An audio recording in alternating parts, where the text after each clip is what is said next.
Hello everyone, কেমন আছো তোমরা সবাই? নিশ্চয়ই ভালো আছো, আর আমিও মোটামুটি ভালোই আছি। আমার নতুন একটা ভিডিওতে তোমাদের অনেক অনেক ওয়েলকাম। সবাই খুব ভালো থেকো, সুস্থ থেকো আর সাবধানে থেকো। আর সকালবেলা না চা খাওয়া হয়ে গেছে, আর এখন এসেছি সকালে টিফিন নিয়ে। তো আজকে বানাচ্ছি এগরোল, তাও শুধু পিসির জন্য। তারও একটা কারণ আছে এগরোল কেন বানাচ্ছি। তো প্রথমে দেখো, আমি একটা পরোটা ভেজে নিয়েছিলাম, আর তারপরে পরোটাটা ভালো করে ভেজে নিয়ে আমি একটা হাঁসের ডিমকে ফেটিয়ে নিয়ে পরোটার মধ্যে দিয়ে ভালো করে ভেজে নিয়েছি। হাঁসের ডিম দিয়ে করার একটাই কারণ পিসি হচ্ছে মুরগির ডিম খায় না, ওই জন্যই হাঁসের ডিমের করলাম। তো তারপরে ওটাকে থালার মধ্যে নিয়ে আমি একটু শসা কুচি আর একটু কাঁচা লঙ্কা দিয়েছি, আর ওর মধ্যে দিয়ে দিয়েছিলাম টমেটো সস, আর দিয়েছি একটু কাসুন্দি, আর অবশ্যই একটু লেবুর রসও দিয়েছিলাম, তো ওটা না দেখানো হয়নি। তারপরে একটু চাট মশলা দিয়ে দিয়েছিলাম, আর দিয়ে গোল করে নিয়েছি, আর যেরকম কাগজ দিয়ে র্যাপার করে নিতে হয় সেরকমই দিয়েছিলাম। আর এর মধ্যে না কাঁচা পেঁয়াজ দিইনি, কারণ কি বলতো, পিসি না কাঁচা পেঁয়াজ খায় না, তার জন্য দিইনি। আর এগরোলটা হাঁসের ডিমের বানানোর কারণ আছে, পিসি হচ্ছে মুরগির ডিম খায় না, তাই জন্য হাঁসের ডিম বানিয়েছি। তো কোনোদিনও পিসি হচ্ছে এগরোল খায়নি, তাই আজকে পিসিকে প্রথম আমি এগরোল বানিয়ে দিলাম। খেয়ে দেখো, পিসি কোনো দিন এগরোল খায়নি। আসল ব্যাপারটা হচ্ছে, দোকানে তো মুরগির ডিমের করে, আর পিসি হচ্ছে মুরগি খায় না, হাঁস খায়। তাই আমি বললাম যে আজকে তাহলে হাঁসের ডিমেরই এগরোল করি।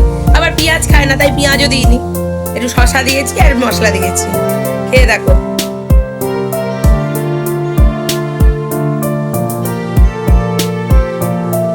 আর এদিকে এই যে একজন জ্বর হয়েছে, সর্দি কাশি হয়েছে, বসে আছে। ভালো ভালো ভালো আছে। কতটা বাবু, একটু কাগজ কিভাবে কেটে দিতে দেখিয়ে দিত আমাকে। পারবে না এক হাতে, দাঁড়াও।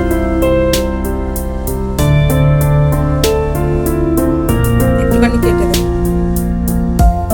আমি কাগজটা খুব একটা ভালো করে দিতে পারি না। হ্যাঁ, এবার দে। আর ও জ্বর এসছে বলে ওকে দিইনি, ওকে একটু জল মুড়ি দিয়েছি। ওকে যদি সন্ধ্যেবেলা ওর ভালো লাগে তাহলে খাবে। না, ওর ওই বমি আসছে না, ওই জন্য দিচ্ছি না।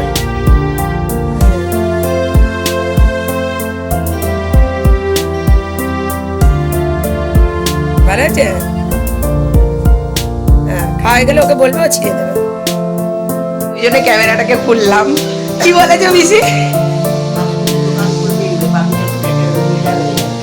বাপি যখন রিটায়ার হয়ে যাবে তখন ফাস্টফুডের দোকান খুলতে বলেছে, তাই জন্য আবার ক্যামেরাটাকে অন করলাম। পিসির ভালো লেগেছে খুব। পিসিকে একদিন বিরিয়ানি করে খাওয়াবো। হ্যাঁ, ডিম বিরিয়ানি।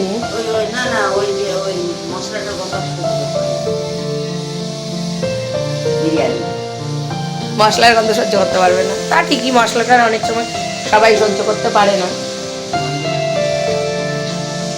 যাক, এগরোলটা খাচ্ছে। এটা তো সম্ভব, এটা হচ্ছে ডিম, হাঁসের ডিম দিয়ে করা যায়, কোনো অসুবিধা নেই। আর একজনের এমন শরীর খারাপ, বসে আছে, কিন্তু কিছু করার নেই, তার গ্যাস হচ্ছে, অম্বল হচ্ছে, স্কুলেও যায়নি, রুগী মানুষ। তো চলো ওদিকে কাজকর্ম সারি। আর এদিকে না আমি ঘরের কিছু কাজকর্ম ছিল সেগুলোও সেরে নিয়েছিলাম। আর এখন একটু পিসিকে একটু গাটা পঞ্চ করে দেবো, কারণ হাতটা যেহেতু বাঁধা আছে, সেহেতু স্নান করতে পারছে না। আর বুঝতেই পারছো, দীর্ঘদিন মানুষের স্নান না করতে পারলে কতটা কষ্ট হয়। তাই জন্য প্রতিদিন একটু গরম জল করে নিয়ে তার মধ্যে গামছা ডুবিয়ে ডুবিয়ে সারা গায়ে একটু ভালো করে আমি মুছিয়ে দিই। আর তার আগে অবশ্যই একটু মানে তেলও দিয়ে দিই, কারণ জানোই শীতকাল, যেখানে তেল না দিলে গায়ের অবস্থা কি হয়। তো এইসব করে দিয়ে পিসিকে একটুখানি পরিষ্কার করে দিয়েছি, আর এখন চুলটাকে আমি ভালো করে বেঁধে দিলাম। তো কালকে আমি তেল দিয়ে দিয়েছিলাম, তাই আজকে আর তেল দিলাম না। আর মুখটাও মুছিয়ে দিয়েছিলাম, তো একটুখানি ক্রিম দিলাম, বললো আমাকে দে, আমি নিজেই দিয়ে নিতে পারবো। দিয়ে তারপরে আমি আরও যা কাজকর্ম ছিল সেগুলো সেরে নিয়েছিলাম। আর আজকে রান্না করেছিলাম ভাত আর কলাইয়ের ডাল, আর এদিকে হচ্ছে পুঁই ডাঁটা দিয়ে একটা চচ্চড়ি আর একটু কুমড়ো ভাজা। আর বললাম যেহেতু সকালে ডিম খেয়েছে তাই আর ডিম খাবে না, যাকে আর অন্য কিছু খেতেও চাইলো না, তাই একটু ডাল দিয়ে লেবু দিয়ে আমি ভালো করে মেখে দিলাম, আর ওদিকে চচ্চড়িটাও দিয়ে দিয়েছি। আর কুমড়ো ভাজাটাকে না আমি ছোট ছোট করে দিচ্ছি, কেন বলো তো, চামচ দিয়ে তুলে যেতে খেতে সুবিধা হয়, তার জন্য। তো যাকে হয়ে গেছে আমার, এদিকে পিসিকে দিয়ে দিই খেতে। আর এদিকে আমার মেয়েটাকেও একটু খেতে দিয়ে দেবো, ওর না খুব জ্বর এসছে, মানে কালকে স্কুল থেকে ফেরার পর থেকে না ওর প্রচণ্ড শরীরটা খারাপ, আর কালকে স্কুল থেকে ফিরে খুব বমি করেছে 2-3 বার। তার জন্য ওকে সকালে একটু জলমুড়ি দিয়েছিলাম আর এখন একটু ভাত দিলাম। তো আমিও খেয়ে নিয়েছিলাম, আর এখন পুরো সন্ধেবেলা, তারপরে আর না ভিডিও করা হয়নি। আর এখন চা নিয়ে চলে এসেছি, তার কারণ হচ্ছে 2 টুম্পা এসছে, মানে এটাও টুম্পা আর ওটাও টুম্পা, আর এই 2 টুম্পা 2 মেয়ে, কারণ ওরা এসছে নাচের কিছু ওই শাড়ি টাড়ি লাগবে, ওই জন্য এসেছিল। তো আমি তো আর যাইনি, মেয়ের শরীর খারাপ, তো ওরাও এসেছে নাচ থেকেই, তো ওদের যেগুলো লাগবে সেগুলো ওদের দিয়ে দেবো, তাই একটু চা করেছিলাম। তো একটু বসে একটু গল্পও করে নিল আর একটু চাও খাওয়া হলো। আর ওরা দুজনেই কিন্তু আমার খুব ভালো বন্ধু, আর আমার মেয়ে আর ওদের মেয়েরা নাচের স্কুলে একসাথেই নাচ শেখে। তো দেখো ওরা এখন চলে যাচ্ছে। এই যে আজকে পোশাক দিয়ে গেছে অনুষ্কা এসে, ওরা কদিন আগে কোথায় গেছিল তারাপীঠ, একটা ওই শিল্পার ছেলে এসে নিয়ে গেল ফটো তারা মায়ের এই যে ফটো 4টে দিয়েছিল আমাদের 4 বন্ধুর জন্য, কি দারুণ।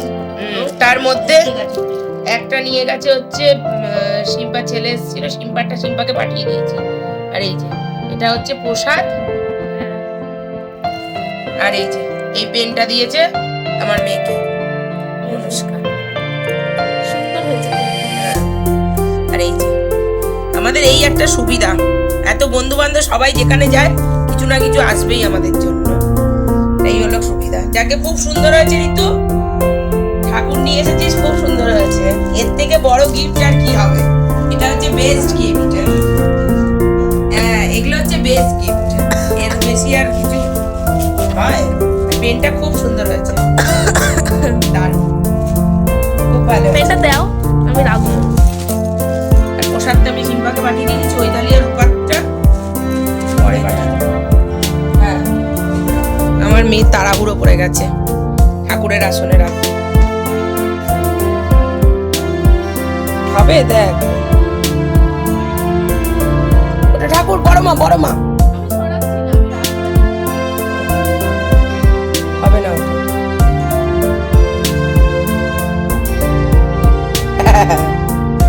তারা মাকে, বড় মাকে এদিকে করে দেয়, আর একটু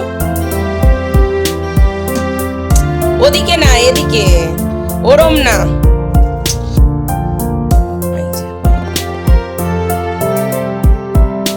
মায়ের মুখটা এত ভালো লাগছে, সে কি বলবো। আর এদিকে না অনামিকার বাবু এসেছিল, তো ওরা একটু পিঠে নিয়ে এসেছে। তো এই দেখো ভাজা পুলি, আর ওদিকে দিয়ে এনেছে পাটিসাপটা। এটা হচ্ছে ভাজা পুলি আর এটা হচ্ছে পাটিসাপটা। আজকে না ঘরে পিঠেই পিঠে, এক তো কন্যাগর থেকে পিঠে এনেছে, আর তার উপর পাশের বাড়ির আমার সরজ কাকিমাও পাটিসাপটা, মালপোয়া আর চটকি পিঠে এনেছে। তো পিঠেগুলো দেখতে যেমন সুন্দর হয়েছে, খেতে না আরো সুন্দর হয়েছিল, আমি খেয়ে দেখেছি। তো চলো আজকের মতো ভিডিওটা এখানেই শেষ করছি। ভালো লাগলে প্লিজ লাইক, কমেন্ট, শেয়ার আর সাবস্ক্রাইব করে দিও। আর সবাই খুব ভালো থেকো, সুস্থ থেকো, সাবধানে থেকো। দেখা হবে নতুন একটা ভিডিওতে, ততক্ষণের জন্য টাটা।